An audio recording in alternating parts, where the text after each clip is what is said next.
Another subscriber na naman natin ang nag-request. Eto siya, oh, yan. Nag-request na, sabi niya, ayan po, oh. Hi po, pa-draw po ng clerestory with hip roof po. Then, roof framing siya. Then, ang scale is 1:50. Scale po, salamat. Okay? So, pinag-isipan natin, pinag-aralan natin yun. Ito yung ating resulta ng ating gawa. This is an example of hip type roof. Scale model natin ito. Quadro aguas siya. 1, 2, 3, 4. Then, this is a combination of shed and lintel roof. Ngayon, tinatawag siyang clerestory. Ito yung shed roof. Pag hinati mo yan, then ito yung lintel roof. Okay, ngayon clerestory siya. And one of my subscriber requested a combination of two. So inisip ko siya, how will I sketch or draw it? So nag-sketch ako, ito ang lumabas. Na-sketch ko siya. Then I draw it into 2-point perspective artist. Ito ang lumabas. Ayan siya na. Ngayon, iniisip ko doon sa madali lang doon sa ating roof framing plan. Pero ganyan yung kanyang magiging itsura sa perspective. Ngayon, i-drawing natin yung kanyang roof framing plan. Ito yung clerestory. Then, in the upper part is the hip type roof. So, either 2-story bahay mo, o di kaya yung terrain ng bahay mo ay elevated, may underground sa baba, then mataas yung bedroom mo dun sa taas. Depende, no? Pwedeng gamitin yan. Ngayon, drawing natin siya into roof framing plan. Kapag wala kay triangular scale at ruler lang meron kayo, ayan o, napansin nyo o. Ito yung scale 1:50. Ayan o.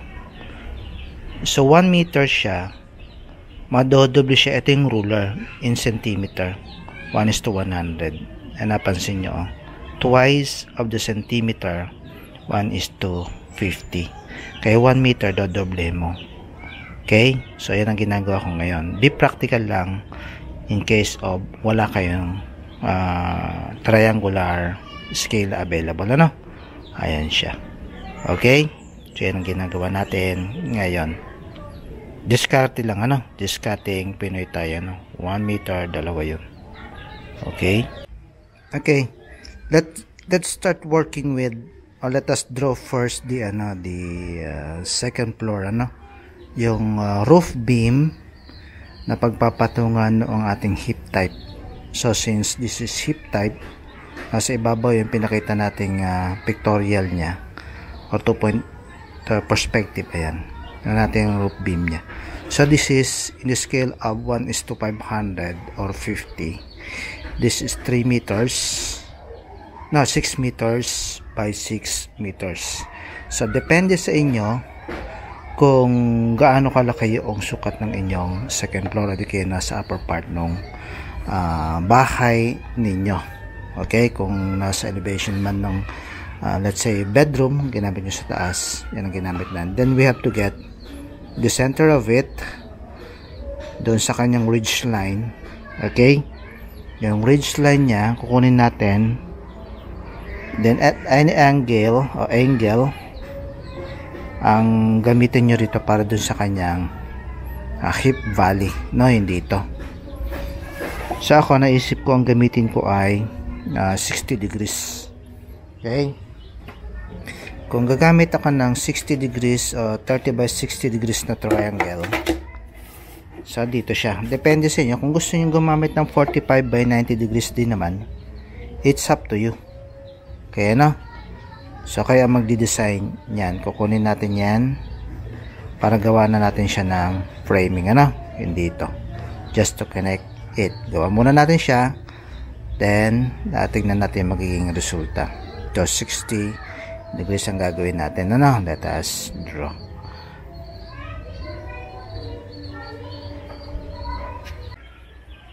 awkward ang dating guys pag 60 degrees. So what we are going to do na lang is from the center, kuha tayo na para yung ridge line nya, mag 1 meter tayo dito ha.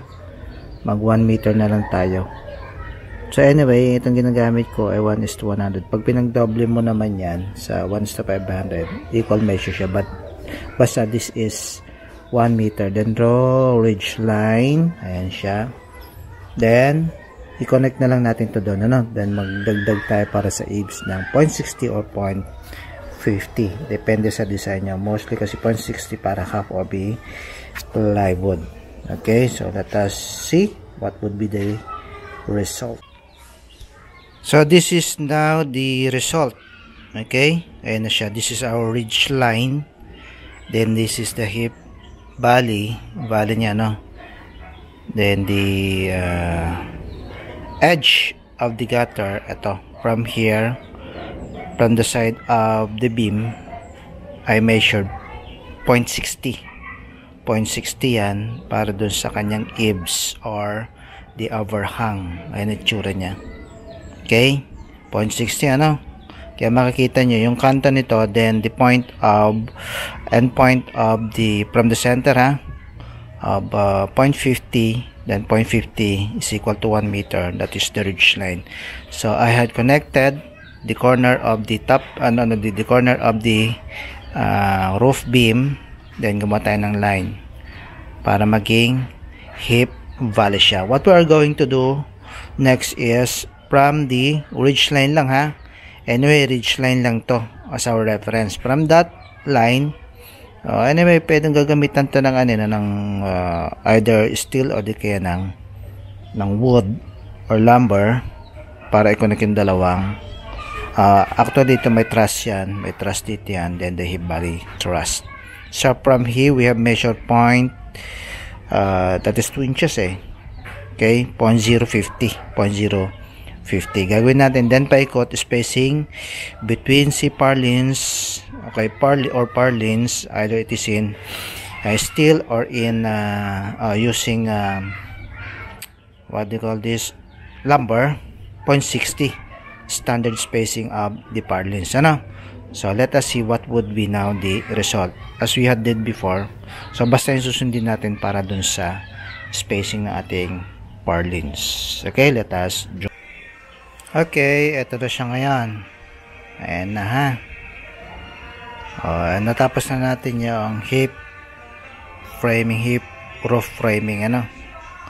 Ayan na siya. Make sure dito ha, from the center sa ridge line para sa pagpapakuha ng ridge roll.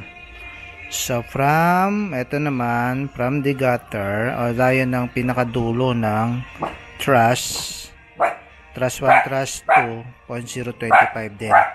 0.025 din yan, ano? Those 2 inches layo niya. Then the rest of that, this is 0.60, 0.60. Kung na matitira doon, yun yung pagitan niya. O yung iba talagang dinidivide yan equally.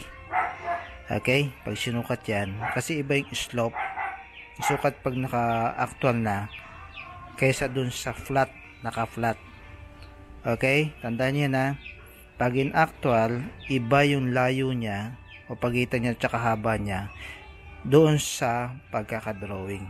So, basta sinabi niya, stated yan, ang standard spacing between purlins is around 0.60 on center. Okay? So, after that, we have to draw now the roof framing plan for the clerestory dito. What you are going to do is to lay out the ground floor plan o yung tutungtungan noong clerestory, no? Yung roof beam na tutungtungan ng clerestory, or either it can be in rafter made, yung tutungtungan na wall, o di kaya naong beam. Actually, kalimitan yun ay nasa wall lang. So, welded siya dun sa wall, vertical bar ng wall, o di kaya tilalagyan siya ng bakal. Okay, na angular na makapal. Depende na sa pagkakagawa ng structure na. Nandun sa structural design yun. Now, let us lay out the ground roof beam o di kayo tungtungan. Yan na lang, layout natin dito. From the center going to both side. Susukat tayo doon. Okay? So, let us draw. So, eto na siya ngayon. Okay? Eto na yung ground floor. No? Eto na yung wall natin para doon sa ground. Yung tutungtungan ng rafter. Ayan o. Ayan siya. After then, ito yung division niya. So, yung roof beam din, either it can be in roof beam o di kayong wall. Wall siya. Diyan natin tutungtong yung rafter. Ayan. Then, dito rin, ganda sa rafter. So, ito rin kabila. Ito ay, so, sa kabuuan nito ay, the length of the floor plan is 12 meters and then the width is 9 meters yan. Ganun siya. Ngayon, kung meron kayong floor plan na mas maliit ito, so bala kayo mag-adjust. So, binigay ko na example na 9 by 12 meters. Okay? So, gagawin natin, i-layout natin ngayon yung kanyang rafter and then the purlins. So, this is it. Ayan. On the first side, yung half noong clerestory roof. Ayan o. Ito yung rafter. So, pwede nakabolt yan na nakatungtong doon sa wall, sa ibabaw ng wall. O kapag merong roof beam, naka-welding yan dyan. It is welded or attached on the wall. Top of the wall. Ito yung beam. Ito rin isa nakapatong rafter. Spacing between rafter maximum of about, sabi natin 1.5. So, divide nyo na lang equally yan, yung length yan, para makuha nyo kanyang distance. Then, this is the wall of the second floor or the upper part. So, meron din dito, naka-weld din yan dyan, para tungtungan naman nung mga C-purlins. Okay? Spacing, again, so you have to divide maximum again of 1.5 meters. So, ito yung gutter. Ito yung gutter niya. Ang width is 0.20. And ito yung fascia board or sinepa. Ito rin yung kanyang sinepa. Kaya kung titingnan nyo doon sa kanyang perspektibo niyan, ito yung isang, tignan nyo isang part. Okay? Ito siya. Yan. So now, kung makita nyo rito, naglumabas kasi ito yung upper part ng hip. Ito yung kanyang gutter. So, ito yung mga C-purlins sa baba. Ito naman mga C-purlins sa taas. Ayan o. Okay? Baka malito lang kayo. So, mamaya lagyan lang natin ng specification. Then, so, dito na lang ang gagawin natin. Okay? Ito na lang lalagyan natin ng roofing plan, drawing dito. So, yun ang isusunod natin ngayon. Okay. Ito na siya. As you can observe, ito na yan, pababa. So, lalagyan nyo din siya ng mga arrow for the flow of water, Ito yung isang part, sabi natin, kung titingnan nyo sa kanyang perspective. Ito yon. Okay? Then, itong hip roof natin, makita nyo rin yung bagsak ng tubig. Lalagyan siya ng arrow. Just to understand kung paano bababa ang tubig. So, ito rin, Ayan na, makita nyo yung flow, pababa, paganon. Ito yung overhang. So, ilagpasan nilang dalawa, Since this is the wall, roof beam niya, ito yun. Sa una, yung, kung titingnan natin yung sa shed type roof, ito yung shed, Ito yung shed, ito yung linto roof. Ito yung overhang niya. Okay? So, ito yung downspout. Downspout. Ito yung downspout. Ito yung gutter. Okay, then you have to specify. Okay, yan siya. So, yung gutter. Then, yung size of rafter, pwede nyo ilagay. Then, ito rin, the rest purlins, di pa natin na ilagay iba, C-purlins, then trusses. Yung sizes of C-purlins, specify din, ninyo ilagay nyo rin. So ilang detalye lang inilagay natin, the rest kayo na maglagay. The example.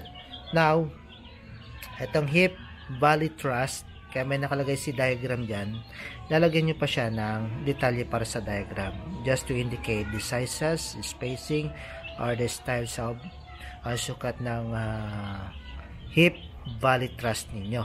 Gagawa nyo pa yon, syempre i-detalye nyo. Same with C-thrust diagram, kasi may sukat yung iyong trusses dyan. Kaya ang gagawin mo, lalagay mo C-thrust diagram. Then yung ilan, downspout, ito, ayan o. Ilagay din natin to, gutter. Okay. Then arrow. Then rest, ito. Lagay nyo na lang ng arrow yan for the sizes of C-purlins. So, sample na natin. Yan na lang tayo ng okay. Let's say 2 inches by 2 inches purlins. Kung still, ilagay nyo yung kapal. Kaya hindi na natin specify yan. Kung gusto nyo 2x3, 2x2, it's up to you. O pwedeng ilagay lang na purlins. Kaya hindi na natin ilagay. Pero kung i-specify ninyo kung anong materials ang gagamitin, lagay nyo. Kung let's say bakal 2x3 by 1.5 or 1.2, that is the gauge yung kapal nya. Lagay 2x2 by 1.5 C purlins. Pero kung 2x2 purlins lumber, understood, pag 2x2 lumber siya. Okay, kahoy. Same with here, lagay nyo na siya ng arrow. So those are some features dun sa request nitong ating subscriber for the design of combination of clerestory roof and the hip type roof. Sana makatulong siya. Nandiyan ilang detalye. So ibang types of roof natin, nandun naman sa ilang episode natin ng gable, ng gable roof, and then the hip roof dun sa mga nauna nating video. So this is it. Ayan siya. Okay? Kung pwede nyong i-picturean or use it, you can use it. Then you can modify it. It's up to you.